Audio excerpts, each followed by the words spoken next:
తాకట్లో ఉన్న బంగారాన్ని విడిపించి ఆ రోజున మార్కెట్ ధర కట్టి మిగిలిన డబ్బును మీకు అందిస్తుంది కొమ్మూరి గోల్డ్.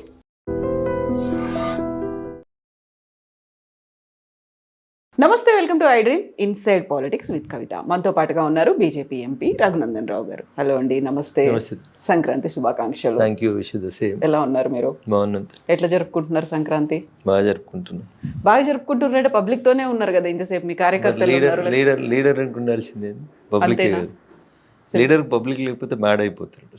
లీడర్ జనం మధ్యలో ఉండాలని కోరుకుంటాడు, జనంతోటే ఉండాలని కోరుకుంటాడు. జనం ఉంటేనే లీడర్కి సంతోషం.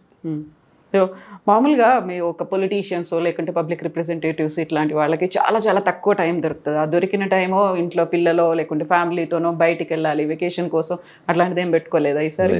ఎప్పుడు లేదు, ఇప్పుడు లేదు. ఎందుకట్లా? అట్లే అలవాటు అయిపోయింది. 20 ఏళ్ళ నుంచి రాజకీయాల్లో అట్లే అలవాటు అయిపోయింది. వాళ్ళతోటే మనం, మనతోటే వాళ్ళు, అట్లే అయిపోయింది. ఒక సంక్రాంతి అయినా ఏ పండుగ కూడా? ఏ పండుగ అయినా అంతే. అవునా? సంక్రాంతి అంటే మీరు ఎట్లా చూస్తారు? మీరు ఇచ్చే నిర్వచనం ఏంటి సంక్రాంతికి? ఉత్తరాయణం, దక్షిణాయనం, కాలం మారుతుంటుంది. చలికాలం నుంచి రైతన్నలకు వచ్చేటువంటి పంటలు పాతని చెత్తని భోగి మంటల్లో దహించి కొత్త వైపు, కొత్త ఆశల వైపు, ఆకాంక్షల వైపు పోవడానికి దక్షిణాయనం నుంచి ఉత్తరాయణంలోకి మారుతున్నటువంటి పరిణామ క్రమంలో వచ్చేటువంటి మార్పులన్నింటినీ కూడా, అంటే విపరీతమైన చలిలోంచి చలి బయటికి వస్తూ ఉంటాం. ఇట్లా రకరకాలుగా, if you link it with nature one angle, if you link it with Mahabharat, ఉత్తరాయణం, దక్షిణాయనం, ఇట్లా రకరకాలైనటువంటి మార్పులు వస్తూ ఉన్నాయి సంక్రాంతిలో. ఆ మార్పులన్నింటినీ ఆస్వాదిస్తూ రాబోయే బడ్జెట్ సెషన్కి ప్రిపేర్ అవుతా ఉన్నాం. ఓకే, సో ఆ కొంచెం టైం అయితే మీకు దొరికింది ఆ బడ్జెట్ సెషన్ ప్రిపరేషన్కి కూడా. చూస్తున్నారు కదా మీరు, వచ్చిన టైం నుంచి ఎట్లా ప్రిపేర్ అవుతున్నామో చూస్తున్నాం. గంట సేపు వెయిట్ చేయాల్సి వచ్చింది. అంతకంటే ఎక్కువ ఏముండదు. ఇప్పుడు సంక్రాంతి అనగానే పతంగులు గుర్తొస్తాయి, అక్కడంటే కోడి పందాలు గుర్తొస్తాయి. ఆ తర్వాత ఈ మధ్యకాలంలో సంక్రాంతి అంటే సినిమాలు అనేవి గుర్తొస్తున్నాయి కదా. సో మీకు ఇవన్నీ ఏవి లేవా? మీరు ఎట్లా ఉండాలనుకుంటే మీ జీవితం అట్లుంటుంది. బాగా ఉన్న టైం లోపల పతంగులు ఎగిరేయాలి, ఎగిరేసేయండి. మాకున్న టైం ఇప్పుడు మీరు చూసినారు, ఉదయం నుంచి సర్పంచులు వస్తా ఉన్నారు, గెలిచిన సర్పంచులు.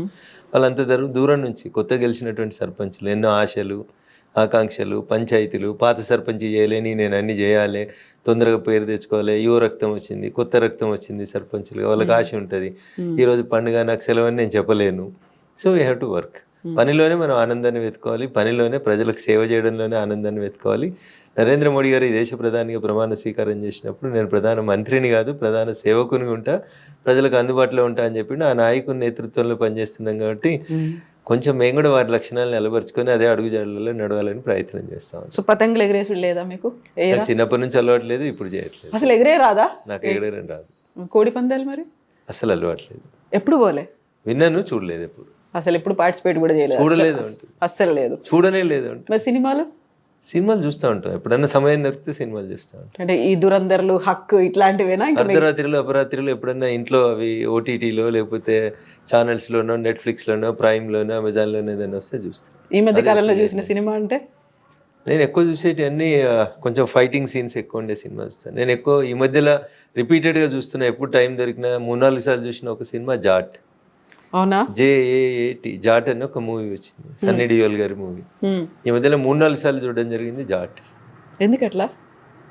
ఒక రకంగా నాకు అట్లాంటివి నచ్చుతాయి. అది ఎందుకంటే అందులో కొత్త రీజన్స్ అంటూ ఏం లేవు. జాట్ చూశాను ఈ మధ్యలో. ఓకే, ఇప్పుడు నేషనలిజంని చూపించేటువంటి ఒక ఈ మధ్యకాలంలో హక్ అనేది ఒకటి వచ్చింది, ట్రిపుల్ తలాక్ మీద. అదే దురందర్ అనేది వచ్చింది, కాశ్మీర్ ఫైల్స్, కేరళ ఫైల్స్, ఇట్లాంటివి చూడరా? చూస్తాను, ఎందుకు చూడండి. ఇప్పుడు అవి చూసినా అనుకోండి, ఇప్పుడు బీజేపీ కాబట్టి వాటి గురించే మాట్లాడుతున్నానో ముద్రేస్తారు. ఎందుకు వాటి గురించి? ఎందుకు? మీరు సినిమా అన్నారు, నాకు నచ్చిన సినిమాల్లో నేను ఎక్కువసార్లు చూసిన సినిమా జాట్ అని చెప్పినాను. నాకు జాట్ నచ్చింది, చూసిన. తెలుగు జాట్లో ప్యాట్రియాటిజం లేదా? ఉంది, చాలా ఉంది. రాజపుత్రులు జాట్ చూడనట్టున్నారు. ఒకసారి జాట్ చూడండి. జాట్ చూసిన తర్వాత మీకు మీ అభిప్రాయం మారుతుంది. జాట్లో ఏముంది, ఎట్లుంది అనేది జాట్ కూడా చెప్తుంది. అన్యాయం మీద ఒక సైనికుని తిరుగుబాటు అది. అది ఎక్కడి నుంచి ఎక్కడి దాకా పోయింది అనేది మీరు జాట్ చూస్తే, జాట్ సినిమా ఎందుకు చూడాలో అర్థమైంది. చూడండి. తెలుగు సినిమాలు చూడరు? చూస్తా, ఎందుకు చూడండి. ఈ మధ్య చూసిన తెలుగు సినిమా గుంటూరు కారం చూసి. ఈ మధ్య కాదేమో, వాళ్ళు పాపం వచ్చి 2 ఏళ్ళు నేను చూసింది ఈ మధ్యలో చూసా. ఓకే, అది ఈ మధ్యలో చూసిన. మళ్ళీ ఈ సంక్రాంతి రిలీజ్ అయ్యే సినిమాలు ఏవి అసలు థియేటర్కి వెళ్ళడం లేదు, అట్లాంటివి ఏముండవు. సో నేను రఘునందన్ రావు గారిని ఒక జీన్స్ లో చూస్తున్నా, అది కూడా చాలా యూత్ కి అట్రాక్ట్ చేసేటువంటి టోన్ జీన్స్ లో. మీరే అన్నారు కదా పండుగ పూట కదా, పండుగ రోజైనా బట్టలన్నా మార్చుకోవద్దా? రోజు తెల్ల బట్టలలోనే ఉంటాం, ఎప్పుడైనా ఒకసారి కలర్ బట్టలు వేయొద్దా? అట్లా అప్పుడప్పుడు వేసాం. మీరు అనుకోకుండా ఈ రోజు వచ్చినారు కాబట్టి ఇట్లా కనబడ్డది. సో టాన్ జీన్స్ ఎన్ని ఉన్నాయి మీకు? ఇవి ఎప్పుడో చాలా రోజుల క్రితం మేము చదువుకునేటప్పుడు కొనుక్కున్న జీన్స్ ఇవి కొత్తగా కొనుక్కున్నాయి కావు ఇవి. అప్పటి నుంచి అట్లనే ఉన్నాయి. ఇప్పుడు ఆల్మోస్ట్ ఒక 30 ఏళ్ళు అనుకోండి. నా సైజ్ అట్లే ఉంది, నేనేం చేయాలి దానికి? నేను 1991 నుంచి ఇంతే ఉన్నా. అప్పటి నుంచి అవే 1991 నుంచి. ఆ మాటకు వస్తే నా పెళ్లి రోజు, నా రిసెప్షన్ రోజు వేసుకున్న డ్రెస్ వేసుకొని రమ్మంటే ఇప్పుడు వేసుకొని వస్తాను. ఆ రోజు ఎట్లుందో ఈ రోజు కూడా అట్లే ఉంది. Talking about 91. సో నేనేం మారలేదు, నా ఫిజిక్ మారలేదు, నేను మారలేదు, అంతే ఉంది. అప్పుడు ఎట్లున్నాను ఇప్పుడు అట్లా. ఏం చేస్తారు?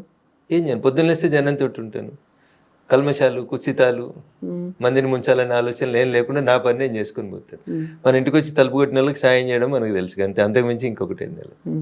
సో ఈ టాన్ జీన్స్ కూడా అప్పుడు తీసుకుందేనా? ఎప్పుడో 20 సంవత్సరాల క్రితం బట్టలు ఇవి. ఓకే. సో ఇప్పుడు మీకు షుగర్లు, బీపీలు అట్లాంటివి లేకుండా మీరు అన్నీ ఉన్నాయి. అవి ఉన్నాయి లేవని ఎవరు చెప్పారు? వంశపారంపర్యంగా తల్లిదండ్రుల నుంచి వచ్చినాయి, రాజకీయాల్లో వచ్చినాయి, మీలాంటి రిపోర్టర్లు పెట్టే టెన్షన్లకు వచ్చినాయి, ఇవన్నీ వస్తున్నాయి. రావాలి కదా. వైట్ నేషనల్ వచ్చినాయి ఉంటున్నాయి. ఆమె డయాబెటిక్, ఆమె హైపర్ టెన్సివ్ కాదని ఎవరు చెప్పారు? మరి ఎట్లా మేనేజ్ చేస్తారు మీరు? ఎట్లా మేనేజ్ చేస్తారంటే యోగా చేస్తాం, ఎక్సర్సైజ్ చేస్తాం, శరీరాన్ని కంట్రోల్లో ఉంచుకుంటాం, జీవ చాపల్యం తక్కువ. నాలుకకు నచ్చింది తింటే ఏది ఉండదు, శరీరం ఇష్టారాజ్యంగా ఉంటుంది. నాలుకకు నచ్చింది కాదు, శరీరానికి ఎంత అవసరం అంత తింటే ఆరోగ్యానికి మంచిది. ఏం తింటారు?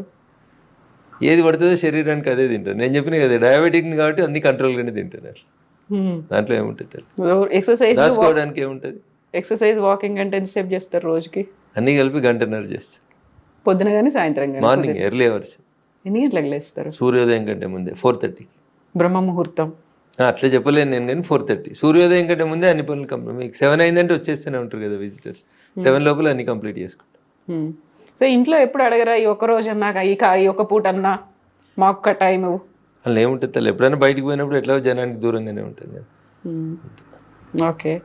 సో ఇప్పుడు మీరు జర్నలిస్ట్గా స్టార్ట్ చేశారు, ఫస్ట్ టీచరు, తర్వాత జర్నలిస్ట్ అయినరు, తర్వాత అడ్వకేట్ అయినరు, పబ్లిక్ రిప్రజెంటేటివ్ అయినరు. ఇవన్నీ అయిన తర్వాత ఈ మధ్య కాలంలో జరుగుతున్నటువంటి ఇన్సిడెంట్స్ కొన్ని చూసినప్పుడు మీరు ఇమ్మీడియట్గా రియాక్ట్ అవ్వాలంటే ఎట్లా రియాక్ట్ అవుతారు? వెరీ రీసెంట్గా జరిగినటువంటి ఇన్సిడెంట్.